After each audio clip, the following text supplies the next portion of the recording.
What's up, everybody? I hope everyone can hear me. I'm waiting on my wife to. We're cutting the grass today. We still cut our own grass. We didn't hire grass people, or we did hire some grass people once before. With my wife, she wants it cut certain ways, so I got her this riding lawnmower. So it's just done certain ways because if it's not done right, I don't want to hear it. And people that were coming to cut it, it was just they were going through. They were like, "Hey, your wife, we can't satisfy her on cutting the grass, so we still cut our own grass." And I want to make that making sure that people can hear. Um, what I want to talk about is that in my past, I had money problems. Uh, I think I go so much into the solutions without telling people that I had problems in my past with money. I didn't come from money. I didn't graduate from college. I was in the United States Army right out of high school, or like a few months out of high school, and I basically did that because I didn't know what I was going to do with my life.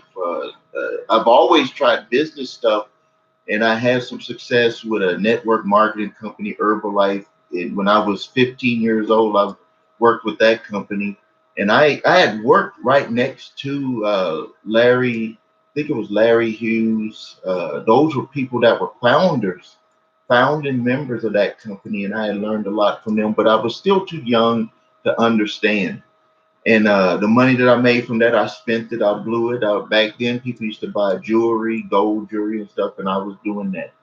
And other things that had happened is after I got into the military, I was 18 years old, and it was just a crazy time in the military.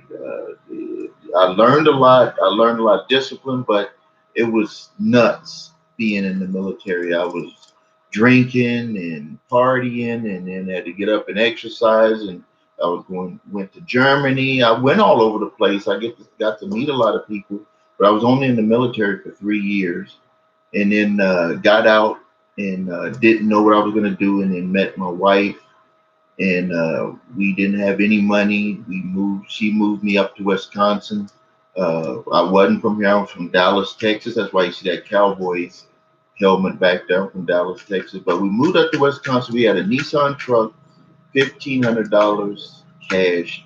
And on the way up, it was a low rider truck. If you ever know about those trucks, we were sliding off of the road coming up here because it was in the middle of winter, and we spent almost all of our money get up here.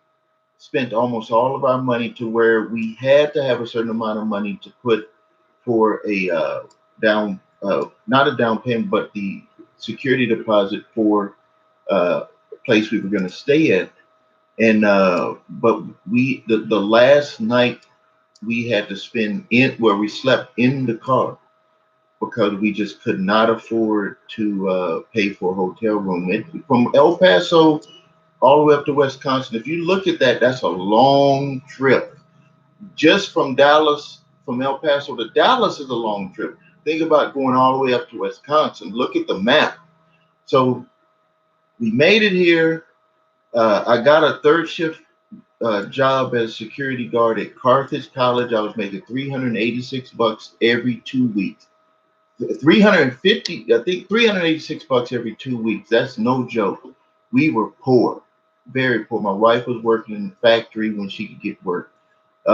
We started our first business. It's a advertising magazine. We had no experience, and what happened with that is my wife learned working with the NAACP with the Freedom Fund magazine on how to sell ads, and that's what we did. So we were like, you sold all of that for them, so let's start a business, and we can help these small businesses in our area. Well, we did it. We didn't know how to do it, but we just had a goal. I would work 8 to 4 in the morning, and then I would start on working on my business after I got a couple hours sleep right away in the morning. We would just go out selling. We didn't even have a sample of the paper because we didn't have the money the computer equipment. We were using the computer equipment, learning how to use it at this computer store in Kenosha called Computer Adventure. Eric, we still know him. He still has that computer store, and we're talking about way back in 1990. He let us use the computer and the software in there, even though we had it on layaway. That's incredible. But that shows that if you really have a goal, you'll figure out a way on how to accomplish it. Now, let's get into having that was just money problems from not having money. But let me tell you some fun stuff. From 1994, well, after 6 months of doing our advertising magazine, I was able to quit that job as a security guard. I was scared to quit the job. I remember my wife and my best friend said, "You need to quit it because now you're making 36 grand a year when you add it up, uh, working your own business. So be on your own and you can make that grow." So I did it. I quit, and then the next day we lost a major contract with our advertising publication, and I went and applied for another job at a mall for a security guard job just to make sure we had some security.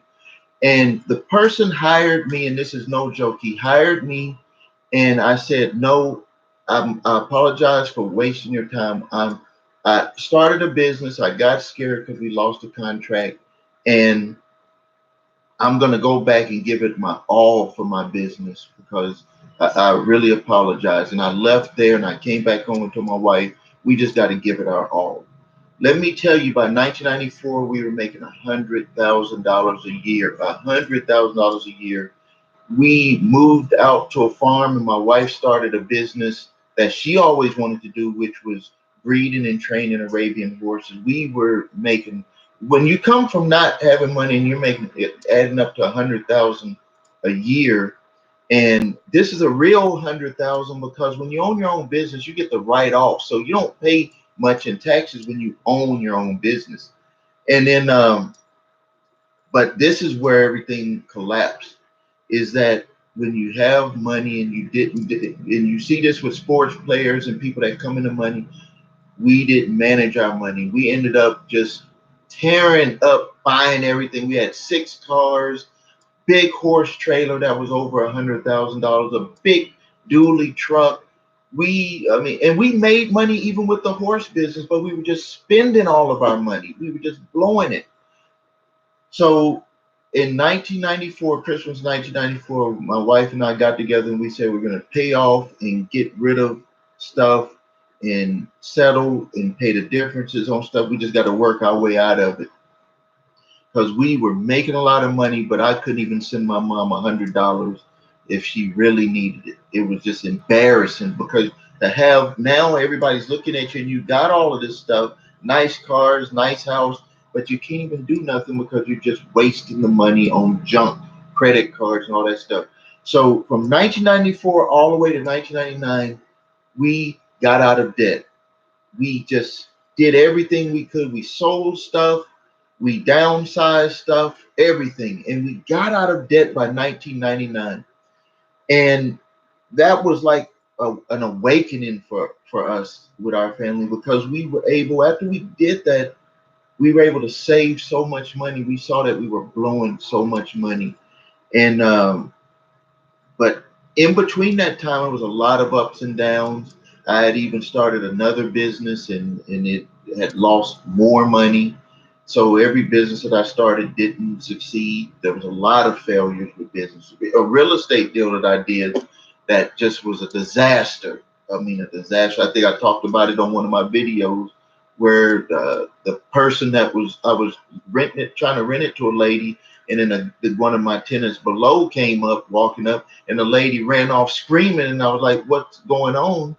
And it was because the guy that was my tenant below had robbed her some time ago. I don't know how long ago, but she said that she'll never forget his face. So it was like that was a just huge disaster. I think I lost about 34 or 35,000 on that property. It wasn't in a good neighborhood. It was a cheap duplex rental property.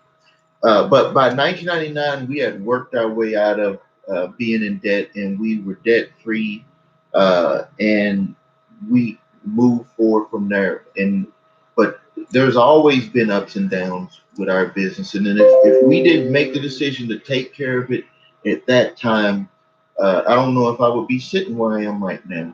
And that was how I actually got into the credit repair business. At first, when I started the credit repair shop, it wasn't the credit repair shop, it was the Real Debt Solution. And what I did is I helped people just get out of debt. That's what I was doing, helping people get out of debt because I saw that what being in debt was doing to my family, and so I was like, I got to help other people get out of debt, and so that was my goal. And then it ended up where I was helping business owners that were advertising in my magazine to get out of debt, helping them, and then I ended up turning it into the credit repair shop because they were referring family and friends over, and I was helping them get out of debt and repair their credit. But and still to this day, there's different things that I get into, make business decisions that don't work, and we lose money on them. And so, what I'm really one of the things I want to get across to people is just don't be afraid to try things. Don't be afraid to lose, and don't think that if you lose, it's the end of the world because it's always going to be brighter days. When we were going through all of that stuff, I had thought at those times that it was just like the end of the world. But when I look back, it was just a hurdle that we had to go over. And uh, in my videos that I'm going to be sharing with you is that I want to tell you my personal story, things that happened with me and my family. And so you can have someone that you can say, okay, they went through something similar and they were able to work their way out of it, and maybe I can follow some of those things and work my way out of it, because that's what's gonna help you in the future. That's what's gonna get you to where you want to be. Well, I'm gonna go ahead and end the video, and because it's my time, I got to do the weed eating. That's what I'm gonna be doing, and then blowing the grass and cleaning up the grass. But just watch. Don't never think that anything that you're going through can't be solved. Everything that you're going through can be solved. There's always gonna be better days for you, and I really appreciate you if you're subscribing to my page, and if you haven't, please subscribe to it because I'm gonna have some things that's gonna blow your mind when it comes to what's going on in this country when it's with debt and with credit. There are some things that are happening in the market, and it is incredible. All right, thanks a lot. This is Stephen Williams.